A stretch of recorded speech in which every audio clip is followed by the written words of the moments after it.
Hey everyone, so in the next 15 minutes or so, I'm about to break down for you how I earned over 800 bucks with an ebook within 30 days. And that was the exact same amount that I was making from a low entry barrier membership that I had when I launched it. So basically what I'm saying is that I swapped out time for automation and leveraged money, okay? And so let's go ahead and hop into it. So back in December, I launched a digital product membership, and I'm going to walk you through the phases of the 4 launch phases, okay? So first, I'm going to give you an overview of the launch phases, then I'm going to break down what I did for the digital product launch, the program, and then I'm going to shift over, and I'm going to tell you what I actually did to convert some of those same clients into an actual downloadable ebook. And so back in December, I launched a program called Digital Side Hustle Club. Now, the purpose of me even naming it that is that I have been a person where I've had multiple streams of income. I have called them, and I still do call them at times, side hustles, but it doesn't mean that I treat them like a piece of trash, right? So some people, when they see side hustle, or they hear side hustle, their subconscious mind automatically assumes that you don't have to do no work, and then they don't put in the work, and that is part of the problem. So I'll get to that in a moment. So the 4 launch phases are as follows. Phase 1 is called like the teaser launch. It's also called the pre-launch. If you want to learn more about launches, make sure to click this book by Jeff Walker called Launch, and it breaks it down. So first stage is pre-launch. The goal of a pre-launch is to let people know that something is coming. Now, I'm going to be honest. For that particular digital product and the ebook, I did not do a pre-launch because I was already talking about digital products, the power of digital products, all year long, okay? So if you are new to this area or any new arena, you do want to do a pre-launch and start providing some content, value, education around that particular topic, but I had already done that, okay? So now let's go into the second phase. The second phase is the pre-launch. So just take off the word another pre. So pre-launch, and then this one is called pre-launch. So pre-launch could be you opening up a wait list. It could be you directing traffic to somebody to sign up for a webinar, so that then in the third phase you can launch whatever you have on the back end of a webinar or whatnot. And again, because I was talking about this topic, honestly, for the last 5 years, for these 2 products, I did not do a pre-launch either. Okay. So I'm not saying that you jump in the way that I did, but you really have to look at the context of your content. So the pre-launch would have been, if I would have set it up, let me go backward. The way I would have set it up is the pre-launch would have been, hey y'all, something is dropping on December 15th, stay tuned, something like that. Hey y'all been asking me how I created digital products as a mental health provider. Let's just say if I'm talking to therapists, make sure that you save the date. Like, that's pre-launch, right? Pre-launch could be, they see a thumbnail of a workshop that I'm going to be hosting on YouTube. And I may say it's 2 weeks from now. Go to this page and sign up so that you can be the first one to know what I'm dropping after the masterclass, right? That's the second phase. Another example of the second phase is to send out emails to my list and tell them, hey, I have this masterclass coming up. It's going to help you do 1, 2, and 3. Make sure that you attend because I got some big news. Again, we're just revving up the hype, okay? So y'all got that? Now, phase 3 is where you actually launch. And this is where some people jump in without having no context, no content, no value, and then they say, my product ain't selling, right? Or we have people who go through phase 1 and 2 and they stay there for so long. There's no particular time limit, but I mean, if you're trying to perfect your product, just put it out there and take messy action, okay? You can always fix it later, especially with digital products. What I have told my clients is, let's just say if you put out an ebook and you want to expand it, right? And you want to add some other things, probably because of the feedback that people have given you, then what you can do is just gift those people who already purchased it, unless it's more of a value too, like something completely different, and gift them the extended version. Like, they will be very grateful. Like, oh my God, you thought of me when you decided to extend your product. That simple. So the third phase is called launch. So the purpose of a launch, or phase 3, is exactly what it says. So you're going to go out there, you're going to launch your product. So you can launch your product in a multitude of ways. I am not going to go over that in this video, but I'll give you some examples of what I did. So with the membership, I used YouTube intentionally, and I'll tell you this because I love to double dip. I use YouTube intentionally to get Google AdSense on the back end of my videos. Okay, keep. I made sure that I created content that will go beyond what I was offering, so education, value. And then of course I had a call to action. So for right before Christmas break, I was just doing masterclass after masterclass after masterclass. I chose, even though Instagram is like more of a community for me, and that's really where I started my digital product journey, I chose to do YouTube because I can also share the screen. I can show them examples. I can do slides. I can do that on Instagram if I stream it from StreamYard, where, you know, you can stream it to multiple places. However, it looks very tiny and they're unable to see the screen. So what I would do is I would set up my phone. This is all in phase 3. I would set up my phone and I would just let Instagram know before I go live on YouTube, hey, I'm not going to be looking at the screen. I'll check in at the end to see if y'all got any questions. But I put like a pinned comment and said, and I set up mini chat automation, and I said comment the word live, and I set it up on the back end where it would automatically redirect them to the actual live where they don't even have to look for it. They just click on the link, open up YouTube, watch the video with me. So that's what happened. So let's just say if I went live 5 to 6 times, right? And all of my topics, this is really important. Anytime you have a masterclass, webinar, boot camp, or any type of launch mechanism, you want to make sure that everything that you're talking about up to this point matches. So it would not have been beneficial if I start talking about come to my digital product masterclass and then I'm sitting here talking about private practice. I'm sitting here talking about cash flow and money. Like, those things don't match. And so I chose to honestly just share a story and talk about how my ebook, when I first started my digital product business, how it blew up also referrals in my business, how it helped me get speaking engagements, but ideally, you know, me serving the same clientele that I was serving in my therapy practice. Those therapy clients helped me get an understanding of like what homework activities they like to do. They gave me feedback. I started crafting the book with one particular couple, and then I went to a boot camp for marketing, and I ended up deciding to make the book from that event. Now, the book was originally physical, and then I turned to ebook, knowing the power of scalability. So going back to phase 3, with the digital product membership, we did a $1 intro, and then it was $22 every single month, recurring revenue. Now with memberships, you have to keep in mind there's a back end for customer service.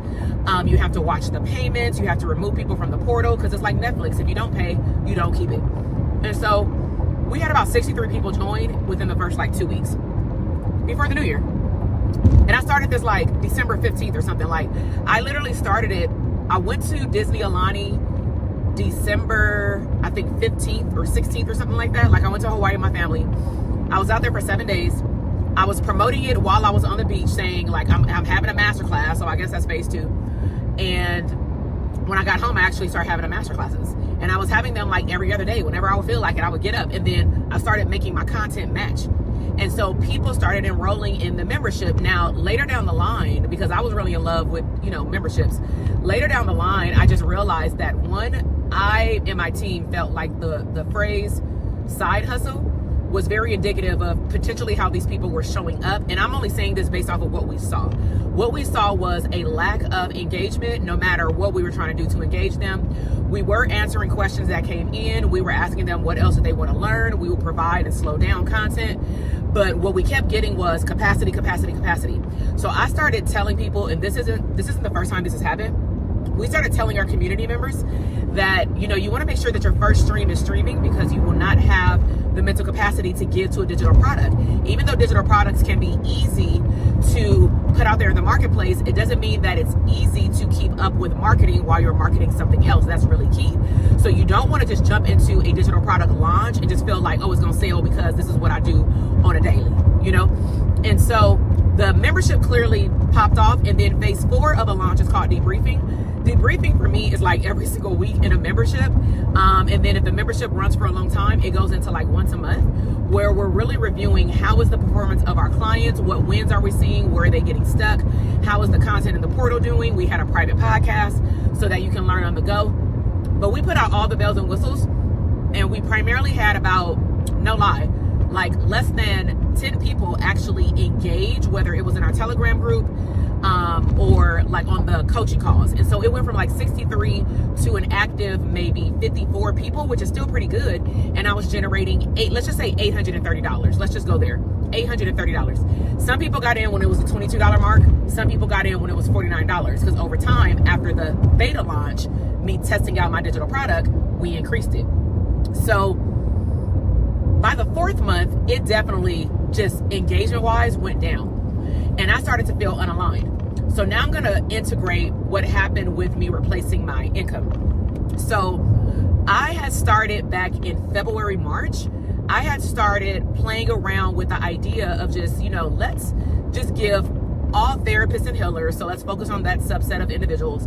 Let's give them ideas around what can they create with a digital product attached to what they're already doing, right? Because I started to feel the sense of I'm hitting capacity. And to me, capacity is self-created, because you create your schedule, you decided to become an entrepreneur. But also, are you trying to create a whole nother business? Are you trying to create something for a whole nother, let's just say, client avatar, right? Like ideal client. Because if that's the case, then that also means that your brain is continuously switching to who you're talking to in terms of content. So I worked on it, put it down, worked on it, put it down. And then one day, nothing triggered my spark. I was already in the process of shutting down this membership, but I told them whoever wants to continue to work with me on a one-on-one basis, and they just want to get their digital product out there and launch it, just schedule what's called an MVP session for the month of May. And we were doing a mental health awareness 45-minute special for a ridiculously low price. It was like 25% lower than my regular rate. Okay, so I am very premium. I would say the Chanel, the Louis Vuitton of my arena. It doesn't mean that I don't have lower products, but typically the lower priced products are more introductory and getting you to a place where you can take action when you do get into a coaching program with me, right? So it was $297, and my regular coaching rate for the same amount of time is $1,000 and up. But it's because the ROI on the back end of having a business is a lot bigger than just learning information, right? And so some people did get on the calendar, and I just blew their mind with what they learned in 45 minutes. And they were like, oh my God, right? And I was like, we talked about the membership, and we got into like, that's all I wanted was y'all to ask questions. And we could have had these conversations, honestly, in a group where everybody's learning from each other. But nevertheless, I decided to one day open up Canva. I found a template. I just typed in ebook template with pages. And I just start plugging in my content. I typed out everything on Google Docs. I'm listing out all my systems. I typed everything out on Google Docs. I used Grammarly as a Chrome extension, Grammarly, so that it can catch all of my typos, kind of thing. And something told me, take messy action. Don't send it to Fiverr for now. Your team can take a look at it later. It's Saturday night. Put it out. Put it out there. So I transferred the Google Doc stuff. I do like designing stuff, so I will say like Canva is a great tool, especially if you don't have an eye for decoration. So what I end up doing is plugging all the information into Canva, putting some pictures in there, using some disclaimers, whatever, and then I put it up for sale. I did it the same way I did the masterclass membership. It's just that I didn't have no masterclass for it. I did mini chat so that I can automate the link to people's DM. It was a coupon code so that they can get $75 off for the first month. And get this, I created one digital product based on what I was going to share in the membership the following month before we shut it down. And then at the end of the month, something told me to look at my revenue. And what ended up happening is I generated almost to the dollar the same amount that I did showing up live. Now, why is this a big deal? To bring it all home, okay? It's just so you can understand the power of a digital product and scalability. When you create an ebook, you create it once, and outside of making sure that it gets delivered to the people, because there's no refunds on ebooks. Once you make the sale, you want feedback, but that's it, right? Now they're part of your community. You nurture them on your email list and all that kind of stuff. I put out YouTube videos on the same topic so that they can go from the ebook to application or implementation. But outside of that, I'm done. for a membership, the goal is that you continue to enroll people in your membership. So all that stuff I did in December, I need to keep that up, even though I may slow it down just a little bit. I may do a masterclass, like a big one, and promote for it once a month, or I can say I'm only going to have open enrollment for this membership once a year, every quarter, every month, you decide, or it could be every day. It could be on evergreen. Mine was more evergreen. And my team, so I got to pay a team member to make sure that whoever is not paying, that they're removed. We have to make sure that our video editor edits my videos to put into Kajabi, and that we also put it on the private podcast. So I hope that you can see that time goes into a coaching program, a membership, mentorship community, and we are spending more time and money than we are generating revenue. Now, somebody may say, well, just get more members. I understand that, but I want you to see the power of taking the same idea, but low-key like 1% of the whole membership, and putting it out there for people to buy. Because what I had told my team is, now that I've went back, because I used to do this all the time, like digital downloads, now that I've gotten a taste of what it's like this year, game over, right? I am a clinical psychologist. I am a mother. I wear so many hats. And to me, I can integrate all of them because that's who I am. And so some people like say, you know, I thought you were niched down to serve therapists. I am, but I'm also a clinical psychologist, which gives me street credibility to serve these therapists, right? So if I'm serving these therapists and people that they know are also moms, they're wives, they're bonus moms, they are travelers, right? Those are all things that make up who you see right now. And all of those are in benefit of the outcome of my business, right? So that's why if you go on my YouTube channel, you will see me talk about digital products, private practice, group practice.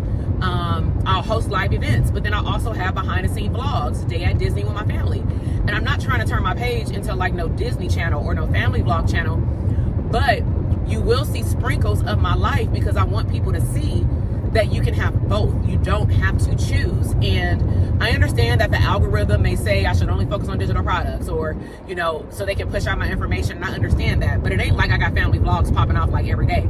I got way more education popping off every week or whatnot. And so I just wanted to hop in here as I was driving, I'm almost there, to just recap the 4 launch phases. Pre-launch is a teaser, something that's coming. Pre-launch is you're getting people enrolled in the vision of something is coming. You may even push them to a wait list, or some type of webinar or masterclass, or just something because you want to see the increase in interested buyers or investors. Phase 3 is you actually launch the thing. That would have been me offering the membership or emailing my ebook.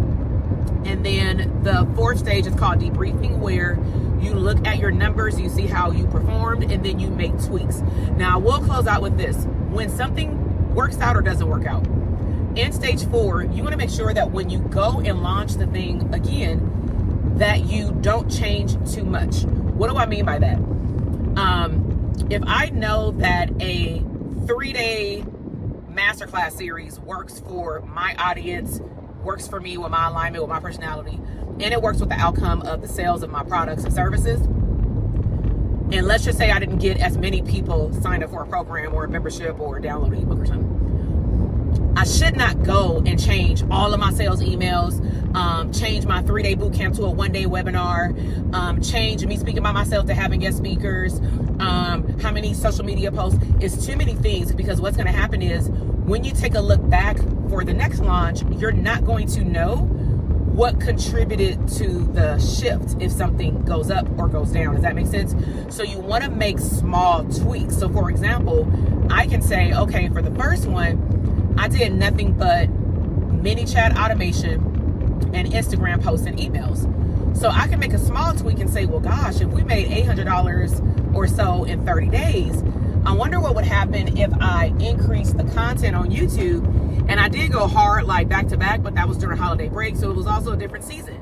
So what if I had the bandwidth, what if I created 2 workshop type masterclasses on digital products, and that my pitch is always my downloadable ebook, which is 60 digital, it's right here, 60 digital product ideas for therapists and healers to start their digital product journey, right? So if I made that a call to action let's just say every single Monday, because maybe I have other content I want to talk about during the rest of the week. As long as I'm consistent, I will see an increase, right? Because also, based on the algorithm, if the platform that, I put my stuff on starts to see that I'm talking about underlining outside of vlogs the exact same topic over and over again, digital products, but then I'm niching down what I'm talking about with digital products, it's going to start sending more people to my page. And what the beauty part is about digital products is, again, I can speak to different parts of me and other people. So I can say, hey, do you want to learn how to take a vacation from your business?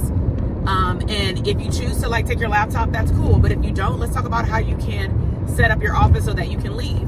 And the smart thing to do for me, now you can take this or run with it, right? And run with it, is I choose to talk to the audience that I have the most captive attention of right now, which is mental health providers and healers. And healers can be coaches, holistic providers, teachers, anybody who serves people, right? That's what I mean by healers. You're in the community healing other people, healing other people's mind, body, all those things, right? And so some people don't know how to remove themselves from the office to actually take time off from work. Even if they're going to take their laptop, they may not still want to be bothered. And so that's something else that I'm working on, is a vacation guide, because if you go on my Instagram and if you look at my vlogs, that's all I'm really talking about is the power of work-life integration. You're like, what is this? And I'll make sure to link up the work-life integration video down below. But it's going to give you some information about what it is, how it could help you move away from the shift of the mindset of balance, chasing balance, versus I got all these pieces going on in my life. How can they all fit together where I feel whole? Okay, so I'm gonna leave y'all with that. I hope you've enjoyed this video. Let me know by commenting down in the description or comment section what type of digital product do you want to offer. Do you have any questions about the digital product launches that I talked about? Did you like how I flipped a membership monthly recurring revenue into ebook sales, where I just develop it once and I just sit back and watch sales come in? Let me know. If this is your first time tapping into the channel, welcome. If you're coming back, welcome, right? And please subscribe to the channel if you want to see more content like this and like the whole work-life integration. Give this video a thumbs up, and I will see you in the next one. Bye.